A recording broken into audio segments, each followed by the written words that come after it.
grab all of it, Lily. Then we give it to onboarding. Onboarding plugs in all the stuff, gets them A2. You're also going to ask them, hey, I have a list of phone numbers here. Which one would you like? Right.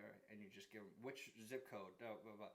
Then they get A2P verified. And then la próxima llamada, when they hop on with onboarding, it's not connectivity. It is showing them how to use the platform. Right? And that way, now they show them how to use the platform. Then the next call is with us, strategist, implementation, and strategist. We're SaaS and marketing analysts and strategists. That's what we are.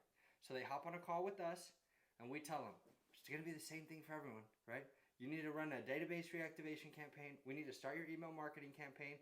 We need to make sure that you have a review, reputation management. Do you want to add Yext? Are you interested? So you understand what I'm saying? Yes. That's what we're going to do on the call, you and I. Then they're going to be like, oh my God, my first campaign. And we're going to be like, yes, let's, what promotion do you want to run this month? And we launch the promotion right there. So they use our product right away. Okay? That's the goal.